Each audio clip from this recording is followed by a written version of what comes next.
লিনা আজ বন্ধুর সাথে পিকনিকে যাচ্ছে। লিনা তার মা জোহরা বেগমের কাছ থেকে বিদায় নিচ্ছে। মাম্মি এখন আসি। যাও আম্মা, বন্ধু বান্ধবীদের সাথে মন ভরে আনন্দ ফুর্তি করে আসো। জোহরা বেগমের ছেলের বউ আঁখি এসে বলল, দাঁড়াও দাঁড়াও ননদি, তোমাকে একটু ভালো করে দেখি। পা থেকে মাথা পর্যন্ত দেখার পর আঁখি বলল, আজকে তোমাকে সেই লাগছে। ভাবি, আমাকে সবসময় সেই লাগে, তোমার মতো খ্যাত খ্যাত লাগে না। আঁখি বলল, খারাপ বলনি, সত্য কথাই বলেছো। আমি তোমার মতো ছোট ছোট ড্রেস পরতে পারি না। ছোটবেলা থেকেই মা বাবা পরার অভ্যাসও করাননি। থ্রি পিস শাড়ি আমার প্রিয় পোশাক, সেজন্যই আমার শ্বশুর শাশুড়ি আমাকে প্রথম দেখাতেই পছন্দ করে তোমার ভাইয়ের বউ করে নিয়ে এসেছিল। জোহরা বেগম বলল, বোমা তুমি এসব কথা ওকে শোনাচ্ছ কেন? আম্মা তুমি যাও, তোমার আবার দেরি হয়ে যাবে। আঁখি বলল, আম্মা আপনি তো খাল কেটে কুমিরকে নিমন্ত্রণ করছেন। মানে তুমি কি বলছো এসব? আম্মা আমি পর্দা করি, 5 ওয়াক্ত নামাজ পড়ি, সে কারণে আপনি আব্বা পছন্দ করেছিলেন। কিন্তু একবার ভাবুন তো, লিনাকে বরপক্ষ দেখতে আসলে তারা কি এই মডার্ন ড্রেসের লিনাকে পছন্দ করবে? মানে কি দেখে পছন্দ করবে? ভাবি, তোমাকে আমায় নিয়ে ভাবতে হবে না, আমাকে বিয়ে করার জন্য হাজার ছেলে এখনো লাইনে আছে। মাম্মি আমি আসি বলেই লিনা রুম থেকে বের হয়ে গেল। বোমা, উল্টোপাল্টা কথা বলে ওর মনটা খারাপ করে দেওয়া উচিত হয়নি তোমার। জোহরা বেগম তার রুমের দিকে চলে গেল। আমি মুচকি হেসে মনে মনে বললাম, পস্তাবেন পস্তাবেন, যখন বুঝবেন তখন। কবির অফিস থেকে বাসায় এসে বেডরুমে ঢুকে বিছানায় বসে শো খুলছে। এমন সময় আঁখি এসে বলল, কখন আসলে? আমাকে তো ডাকলে না। কবির দাঁড়িয়ে বলল, তোমার যতটুকু বয়স হয়েছে জ্ঞান বুদ্ধিও হয়েছে, কিন্তু সেটা কিন্তু লিনার হয়নি। আমি মুচকি হেসে বললাম, কথা কিন্তু পুরোপুরি সত্য নয়, কারণ আমার চেয়ে লিনা 1 বছরের ছোট। আর বুদ্ধির কথা যদি বলো তাহলে বলবো সেটা একটু আমার আছে। কবির বলল, বুদ্ধি যদি থেকেই থাকে তাহলে লিনার সাথে খারাপ ব্যবহার করা কি তোমার ঠিক হয়েছে? আঁখি অবাক হয়ে বলল, আমি লিনার সাথে খারাপ ব্যবহার করেছি? লিনা মনে হয় ফোন করে তোমাকে সে কথাই বলেছে। লিনা আমাকে ফোন করে বলেছে, কাউকে ভালো বুদ্ধি দেওয়া যদি খারাপ ব্যবহার বলে তাহলে আর কি বলবো। যাই হোক, তোমাকে একটা কথা বলবো, রাখবে? কি কথা? তুমি এখন লিনাকে কল করে বলবে তোরা তো কক্সবাজার পিকনিকে যাচ্ছিস, আমি আর তোর ভাবি এখন রওনা দিচ্ছি কক্সবাজার উদ্দেশ্যে। কি বলো, তোমার কি মাথায় সমস্যা হয়েছে নাকি? আমরা এখন কক্সবাজার যাব কেন? অফিসে যে পরিমাণ কাজের চাপ, যতই চাপ থাক, যাই বলছি তাই করো, তা না হলে মান সম্মান হারিয়ে বাপ বাপ করে কান্না করলেও সম্মান ফেরত পাবে না। কি বলছো তুমি? তোমার কি মাথা খারাপ হয়েছে? খুলে বলো তো ঘটনা কি? তাহলে শোনো আসল ঘটনা। আমার মামাতো ভাই সাইফুল ভাই সেদিন আমার বাসায় আসলো। আমরা ড্রয়িং রুমে বসে কথা বলছিলাম, তার বিয়ের জন্য পাত্রী খুঁজছে।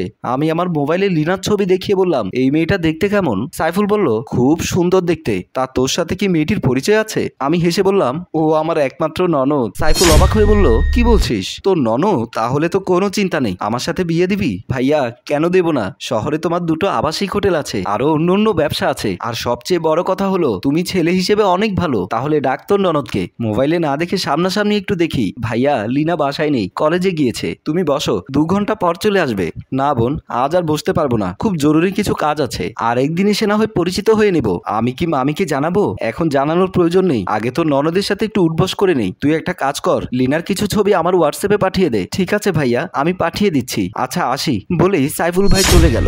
2 দিন পর সাইফুল ভাইয়ের হোটেল ম্যানেজার না আসার কারণে ভাইয়া রিসেপশনে বসলো হিসাব নিকাশ করার জন্য। এমন সময় নীলাও তার বয়ফ্রেন্ড হোটেল রিসেপশনে প্রবেশ করে ভাইয়ার সামনে দাঁড়িয়ে রুম খালি আছে কিনা জানতে চাইলো। ভাইয়া ল্যাপটপ থেকে চোখ তুলে তাকাতে অবাক হয়ে গেল লিনাকে দেখে। রুম হবে?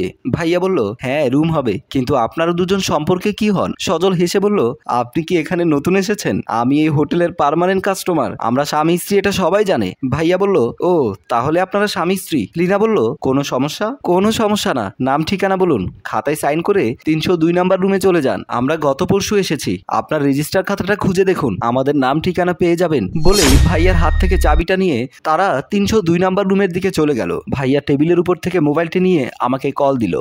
আমি কল রিসিভ করলাম। ভাইয়া সব কিছু আমাকে খুলে বলল। আমি এসব কথা শুনে যেন আকাশ থেকে পড়লাম। এখন আমার কি করণীয় কিছুই মাথায় আসছে না।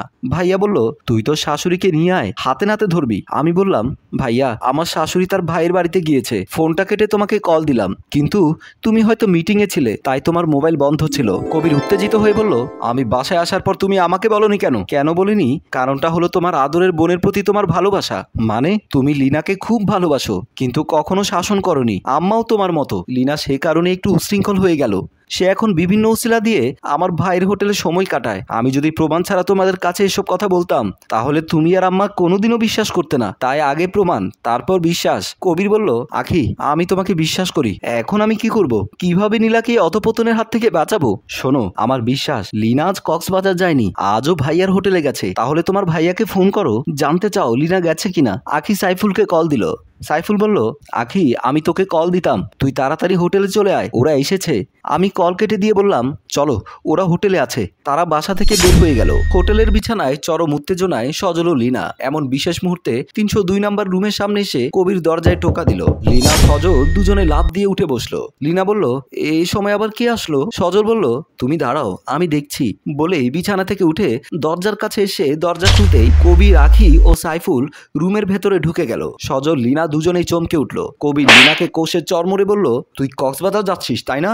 সাইফুল ভাই কাজী ডাকুন, আজই ওদের বিয়ে দেব। সজল বলল, আমি ওকে বিয়ে করব না। সাইফুল সজলের গালে কোষে চর বসিয়ে দিয়ে বলল, তুই বিয়ে একবার করবি না 100 বার করবি। সাইফুল সজলের কলার ধরে আছে। সজল নিজেকে ছাড়িয়ে নেওয়ার চেষ্টা করছে। আখি বলল, লিনা আম্মা যদি তোমার অপকর্মের কথা জানতে পারে জায়গায় হার্ট অ্যাটাক করবে। সরল বিশ্বাসে সবাই তোমাকে ভালোবেসে আদর করে, আর তুমি এসব করো? একবারও কি তোমার বাড়ির মান সম্মানের কথা চিন্তা করনি? সাইফুল বলল, কবির ভাই তুমি সজলকে শক্ত করে ধরো, আমি ওর মা বাবাকে কল করছি আর কাজী ডেকে নিয়ে আসছি। সজল সাইফুল আর কবিরের পায়ে পড়ে গেল, মা বাবাকে যেন না জানায় সেজন্য অনুনয় বিনয় করতে লাগলো। প্রিয় দর্শক, আপনাদের কি মনে হয় সজল কি লিনাকে বিয়ে করবে? তারা কি দাম্পত্য জীবনে সুখী হবে? হয়তো বিয়ে করবে, কিন্তু মন থেকে না, কারণ সজলের মতো কিছু পুরুষ হচ্ছে মধুলোভী। তারা ভ্রমণ হয়ে মধু নিয়ে চলে যায়। তাই লিনার মতো ভুল করার আগে একটিবার ভেবে দেখা উচিত কাকে মন দিচ্ছেন আর কাকে দেহ দিচ্ছেন। গল্পটি ভালো লাগলে লাইক, কমেন্ট ও শেয়ার করে আমাদের সাথেই থাকুন। ধন্যবাদ।